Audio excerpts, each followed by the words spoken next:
ದೇವಿ ಅಮ್ಮ ಶ್ರೀ ಚಕ್ರವಾಸಿನಿ. ನಂದೇನೋ ಒಪ್ಪಿಗೆ ಇದೆ, ಆದರೆ ಆ ಮಹಾತಾಯಿ ಇನ್ನೊಂದ್ಸಲ ಪ್ರಸಾದ ಕೇಳಬೇಕು. ಇದು ಅಮ್ನೋರ್ ಪವಾಡ ಅಂದ್ರೆ ನಿಮ್ಮ ಮದುವೆಗೆ ಅಮ್ನೋರ್ ಸಂಪೂರ್ಣ ಒಪ್ಪಿಗೆ ಇದೆ.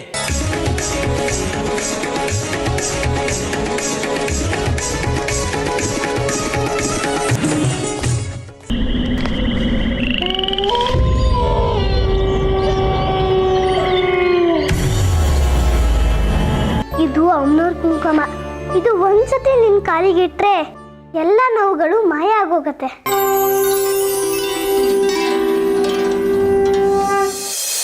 ಈಗ ಕೆಳಗಿಳಿ. ಸಾಧ್ಯನೇ ಇಲ್ಲ, ನನ್ನ ಕಾಲ್ ಮಡ್ಸಕ್ಕೂ ಹೋಗ್ತಿಲ್ಲ, ಅಂಥದ್ರಲ್ಲಿ ಕೆಳಗಿಳಿ ಅಂತ ಅಂತಿದ್ಯಾ? ನನಗೆ ನಡೆಯಕ್ ಆಗ್ದಿಲ್ದಿರೋದನ್ನ ನೋಡಿ ಖುಷಿ ಪಡ್ಬೇಕು ಅಂತ ಬಂದಿದ್ಯಾ? ಸೌಗಂಧಿ, ಹಾಗೆಲ್ಲ ಮಾತಾಡ್ತಾರೇನೆ? ಅಮ್ಮನವ್ರ ಪ್ರಸಾದ ಅಂದಮೇಲೆ ಅದಕ್ಕೆ ಒಂದು ಪವಾಡ ಇರುತ್ತೆ, ಅವಳು ಹೇಳ್ದಾಗ ಮಾಡು.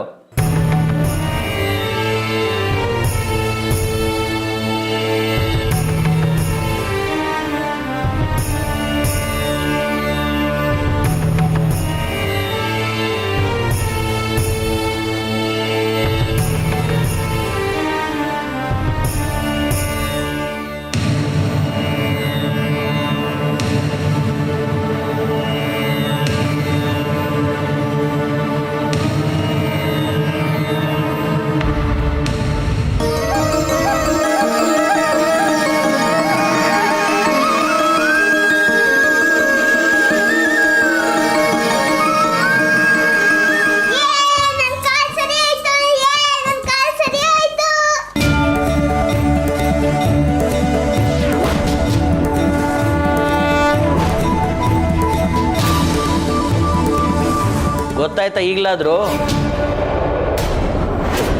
ಕಿರಣ್ಮಯಿ ಮನಸ್ಸು ಎಷ್ಟು ಒಳ್ಳೇದು ಅಂತ? ನಿನ್ನ ದ್ವೇಷನೆಲ್ಲ ಮರೆತು ಅವಳ ಜೊತೆ ಒಳ್ಳೆ ಗೆಳತಿಯಾಗಿರು.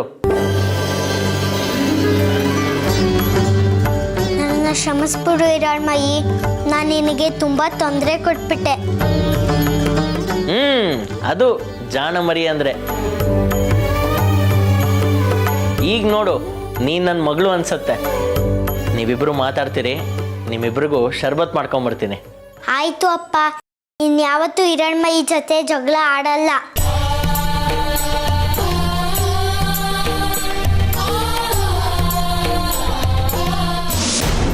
ಈ ಹಿರಣ್ಮಯಿ ಜೊತೆ ನಾನ್ ಸ್ನೇಹವಾಗಿರದ ಅದು ಯಾವತ್ತಿಗೂ ಸಾಧ್ಯವೇ ಇಲ್ಲ.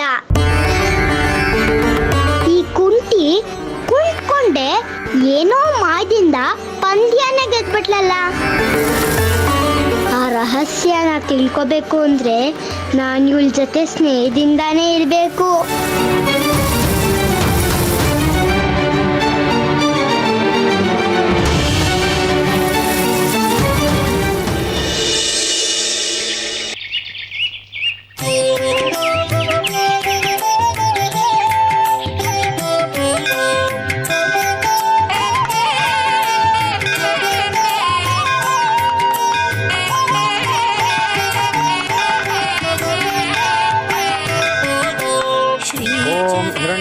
ब्रह्मणोः पूर्णं ददाति रवियो दानीति एकदा ब्रह्मणमुपहरति एकदैव यजमान आयुस्तेजो. ನೋಡಿಯಪ್ಪ, ನೋಡಿಯಮ್ಮ, ನೀವೆಲ್ಲರೂ ಹೊಟ್ಟೆ ತುಂಬ ಊಟ ಮಾಡಿ ನಮ್ಮ ಮೊಮ್ಮಗ ಬಂಗಾರಿಯನ್ನ, ನಮ್ಮ ರಶ್ಮಿನ ಆಶೀರ್ವಾದ ಮಾಡಿ ಹೋಗಿ. ಏ ಬಂಗಾರಿ, ನನ್ನನ್ನು ಊಟ ಕರೆಯೋದಿಲ್ವೇನೋ? ಕಲ್ಯಾಣಿ, ಇದು ಮದುವೆ ಊಟ ಅಲ್ಲ. ನನ್ನ ರಶ್ಮಿ ಮದುವೆಗೆ ಅಮ್ಮನವ್ರ ಪ್ರಸಾದ ಕೊಟ್ಟಿದ್ದಕ್ಕೆ ಹಾಕ್ತಿರೋ ಊಟ. ಅಷ್ಟಕ್ಕೂ ನಿನ್ನ ಕರೆದಿಲ್ವಲ್ಲ. ಮದುವೆ ದಿನ ಹೇಳ್ಕಳಿಸ್ತೀನಿ, ಬಂದು ಚೆನ್ನಾಗಿ ಊಟ ಮಾಡ್ಕೊಂಡು ಹೋಗೋ. ಬಂಗಾರಿ ಅವರೇ, ಕಲ್ಯಾಣಿನೂ ನಮ್ಮೂರಿನವಳೆ ಅಲ್ವಾ? ಅದ್ರಲ್ಲೇನಾಯ್ತು? ಇಷ್ಟು ಜನಕ್ಕೆ ಊಟ ಹಾಕ್ಸಿದೀವಂತೆ, ಅವಳಿಗೆ ಹಾಕ್ಸಿದ್ರೆ ಏನಾಗುತ್ತೆ? ಬಾ ಕಲ್ಯಾಣಿ. ಆ ಹೆಂಗಸಿಗಿರೋ ಬುದ್ಧಿನೂ ನಿನಗಿಲ್ವಲ್ಲೋ. ನಾನು ಎಷ್ಟೇ ಬೈದ್ರು ಅಂದ್ರು ಏನನ್ನು ಮನ್ಸಲ್ಲಿ ಇಟ್ಕೊಳ್ದೆ ಊಟಕ್ಕೆ ಕರೀತಿದ್ದಾರೆ. ನೀನು ಇದ್ಯಾ ಪರಮಘಾತಕ. ಬಾ ಕಲ್ಯಾಣಿ. ಏನಿದು, ಕಲ್ಯಾಣಿ ಎಷ್ಟೊಂದು ಬದಲಾಗಿದ್ದಾಳೆ. ಇದು ಯಾವ ಅವತಾರಕ್ಕೆ ಮುನ್ನುಡಿಯೋ ಏನೋ.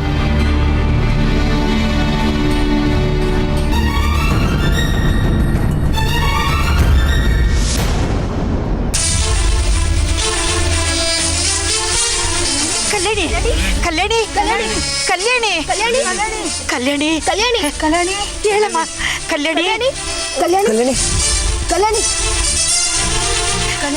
ಕಲ್ಯಾಣಿ ಕಲ್ಯಾಣಿ ಕಲ್ಯಾಣಿ ಕಲ್ಯಾಣಿ ಕಲ್ಯಾಣಿ ಕಲ್ಯಾಣಿ ಕಲ್ಯಾಣಿ ಕಲ್ಯಾಣಿ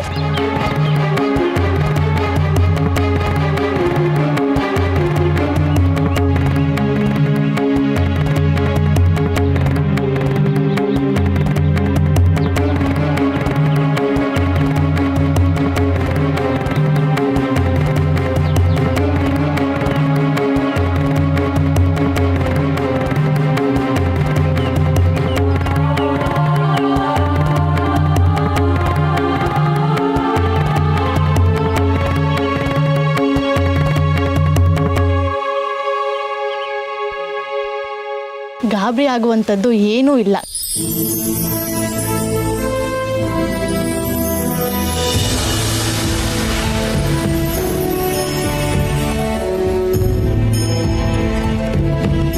ಕಲ್ಯಾಣಿ ತಾಯಿ ಆಗ್ತಾ ಇದ್ದಾಳೆ.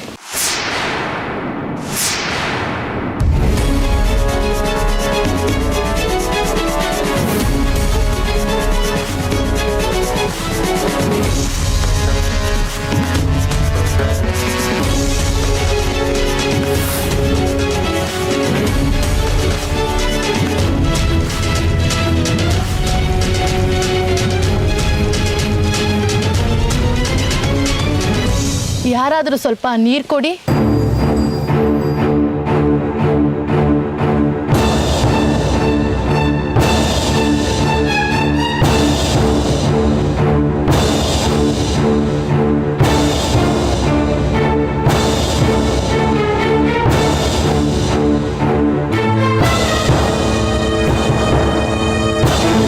ಲೇ ಕಲ್ಯಾಣಿ, ಏನೇ ಇದು? ಏನೇ ಇದೆಲ್ಲ? ವೈದ್ಯರು ಹೇಳ್ತಿದ್ದಾರೆ ನೀನು ಬಸ್ರಿ ಅಂತ. ಇದಕ್ಕೆಲ್ಲ ಯಾರೇ ಕಾರಣ? ಇನ್ಯಾರು? ನಿಮ್ಮನೆ ಮಗ ಬಂಗಾರಿನ ಇದಕ್ಕೆಲ್ಲ ಕಾರಣ.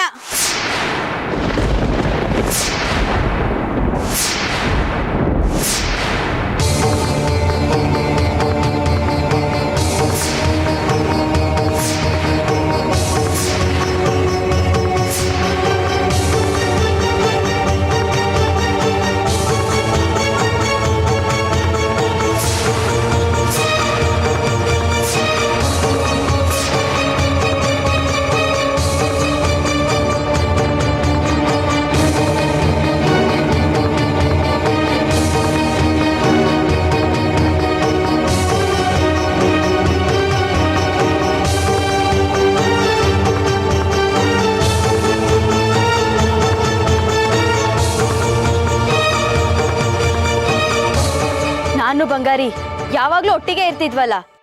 ನಾನು ಬಂಗಾರಿನ್ ಬಿಟ್ಟು ಬೇರೆ ಇನ್ಯಾರ ಜೊತೆ ಸುತ್ತಿದ್ದೀನಿ? ಎದ್ರ ಬದ್ರ ಅಂಗಡಿ, ದಿನ ಬೆಳಗಾದ್ರೆ ಒಬ್ರ ಮುಖ ಒಬ್ರು ನೋಡ್ತಿದ್ವಿ. ಈ ಮಾಟಗಾತಿ ರಶ್ಮಿ ಬರೋದಕ್ ಮುಂಚಿಂದ್ಲು ನಾನು ಬಂಗಾರಿ ಒಟ್ಟಿಗೆ ಇರ್ತಿದ್ವಲ್ವಾ? ಕಲ್ಯಾಣಿ, ತಲೆ ಕೆಟ್ಟೋರ್ ತರ ಹುಚ್ಚುಚ್ಚ ಮಾತಾಡ್ಬೇಡ. ನಾನು ಯಾವಾಗ ನಿನ್ನ ಮೈ ಮುಡ್ದೆ? ಸುಳ್ಳು ಹೇಳ್ಬೇಡ ನೀನು. ನಾನು ಯಾಕೋ ಸುಳ್ಳು ಹೇಳಿ? ನೋಡ್ರಪ್ಪ, ನೀವೇ ನೋಡಿ, ಈ ಗಂಡಸರು ಯಾವಾಗ್ಲೂ ಹೀಗೆ. ಮೊದ್ಲು ಮದ್ವೆ ಆಗ್ತೀನಿ ಅಂತ ನಂಬಿಸೋದು, ಆಮೇಲೆ ಕತ್ಕೊಯ್ಯೋದು. ಇದ್ ನ್ಯಾಯನಾ ಅಕ್ಕ? ಇದ್ ನ್ಯಾಯನಾ? ನೀವೇ ಹೇಳಿ. ಇದಕ್ಕೆಲ್ಲ ಯಾರ ಕಾರಣ ಗೊತ್ತಾ? ಇವಳೇ. ಏಯ್, ಸುಳ್ಳು ಹೇಳ್ಬೇಡ. ನೋಡ್ರಪ್ಪ, ಇವಳು ಮಾತನ್ನ ಯಾರು ನಂಬೇಡಿ. ಇವಳು ಮೊದ್ಲಿಂದ ನನ್ನ ಮೇಲೆ ದ್ವೇಷ ಕಾಡ್ತಿದ್ಲು. ಇವಾಗ ನಮ್ಮಿಬ್ರದ್ದು ಮದ್ವೆ ಅಲ್ವಾ, ಅದಕ್ಕೆ ಈಗ ನಾಟಕ ಮಾಡ್ತಿದ್ದಾಳೆ. ನಾನ್ ಯಾಕೆ ನಾಟಕ ಮಾಡ್ಲಿ? ಬಸ್ರಾಗಿರೋದನ್ನ ಮುಚ್ಚಿಡೋದಕ್ಕಾಗತ್ತಾ? ನೀನು ಒಂದ್ ಹೆಣ್ಣಾಗಿ ನನ್ ಬಗ್ಗೆನೇ ಅನುಮಾನ ಪಡ್ತೀಯ. ವೈದ್ಯರೇ ಹೇಳಿರೋವಾಗ ಇನ್ ಮುಚ್ಚಿಡೋದೇನ್ ಬಂತು? ಅದೇನ್ ಮೋಡಿ ಮಾಡಿ ನನ್ ಬಂಗಾರಿನ ಬುಟ್ಟಿಗೆ ಹಾಕೊಂಡಿದ್ಯೋ ಏನೋ. ನೀನ್ ಈ ಊರಿಗೆ ಬಂದಿದ್ದು ನಮ್ಮ ಊರಿಗೆ ಮಾರಿ ಹೊಕ್ಕಂಗಾಗಿದೆ.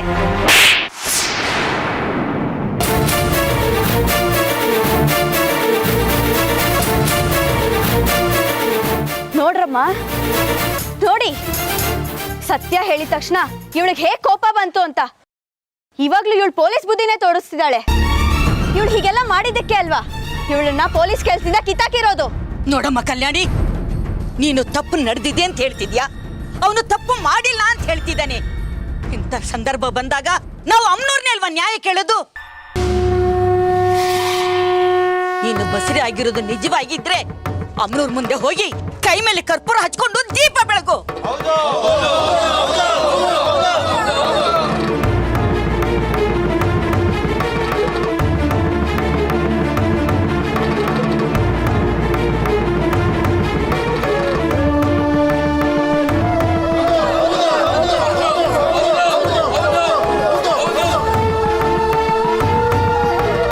ನನಗೇನು ಭಯ ಇಲ್ಲ.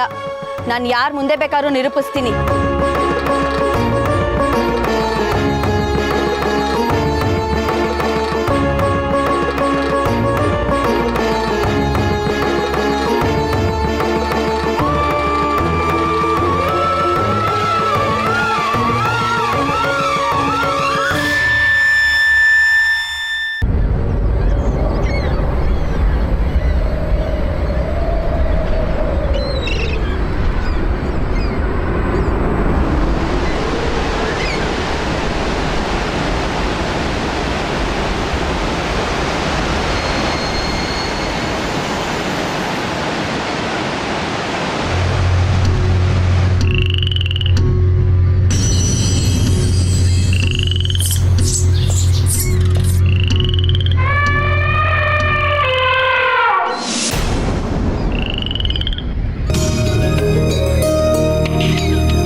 ಪಕ್ಷಿಗಳು ಎಷ್ಟು ಚೆನ್ನಾಗಿದೆ.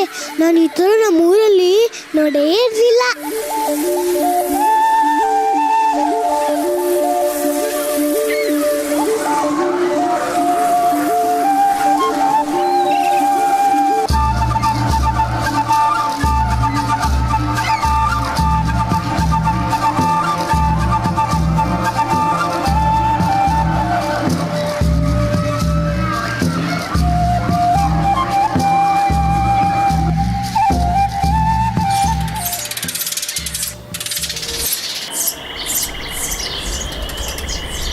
ಏನೋ ಶಬ್ದ ಬರ್ತಿದೆಯಲ್ಲ, ಏನಿರ್ಬೋದು?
ನಾನೀಗ ಬಸ್ರಾಗಿರೋದಕ್ಕೆ ಬಂಗಾರಿನೇ ಕಾರಣ.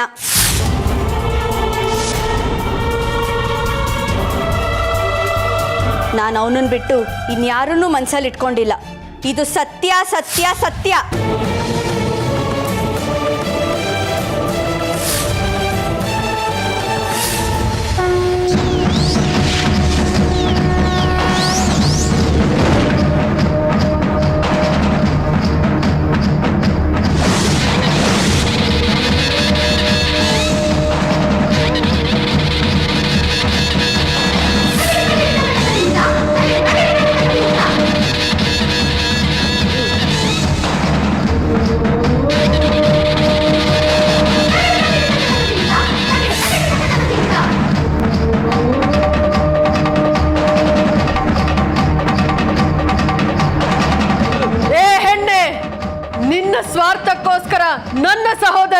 ಪರೀಕ್ಷೆ ಮಾಡ್ತಿದ್ಯಾ?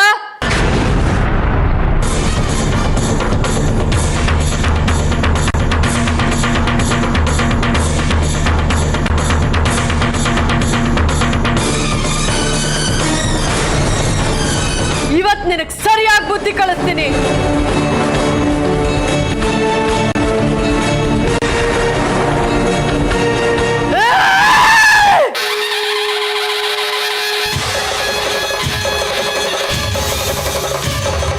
ತಾಳು ದುರ್ಗೆ, ತಾಳು.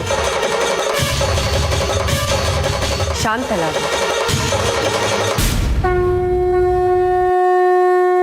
ಇನ್ನೆಂಥ ತಾಳ್ಮೆ ತ್ರಿಪುರ ಸುಂದರಿ. ಈ ಹೆಣ್ಣು ನಿನ್ನ ಮುಂದೆನೆ ಸುಳ್ಳು ಹೇಳ್ತಿದ್ದಾಳೆ, ನಿನ್ನನ್ನೇ ಪರೀಕ್ಷೆ ಮಾಡ್ತಿದ್ದಾಳೆ. ನೀನು ಲೋಕ ಕಲ್ಯಾಣಕ್ಕಾಗಿ ಇನ್ನೊಂದು ರೂಪದಲ್ಲಿ ಇರೋದ್ರಿಂದ ನಿನ್ನ ಸಹೋದರಿಯಾದ ನಾನು ನಿನ್ನ ಕೆಲಸ ಮಾಡಬೇಕಾಗಿದೆ. ತಡೆಯಬೇಡ ನನ್ನನ್ನ. ಇಂಥವರಿಂದಲೇ ಧರ್ಮ ಸಂಕಟ. ಇವತ್ತು ಅವಳ ಸಂಹಾರ ಖಚಿತ.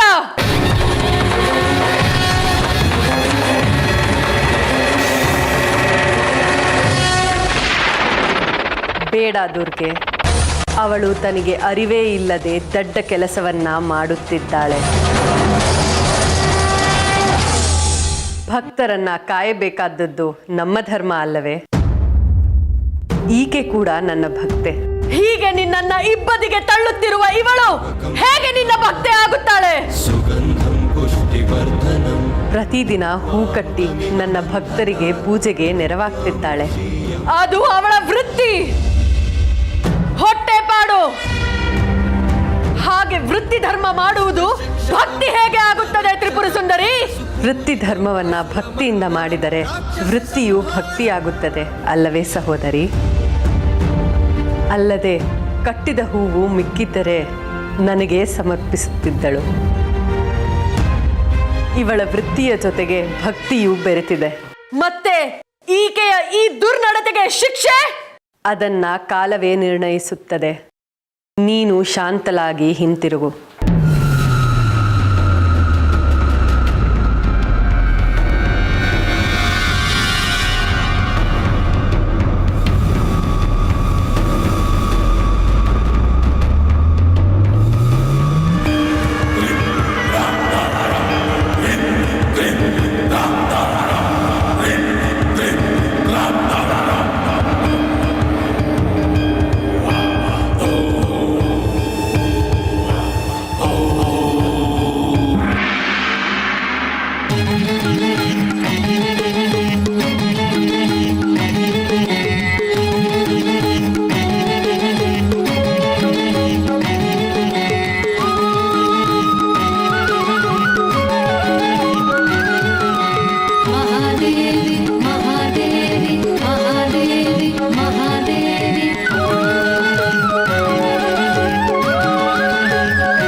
ಇದಕ್ಕೇನು ಹೇಳ್ತೀಯ ಬಂಗಾರಿ? ಕರ್ಪೂರ ಹಿಡಿದು ಪ್ರಮಾಣ ಮಾಡಿದ್ದೀನಿ, ಈಗಲಾದರೂ ನಂಬ್ತೀಯಾ?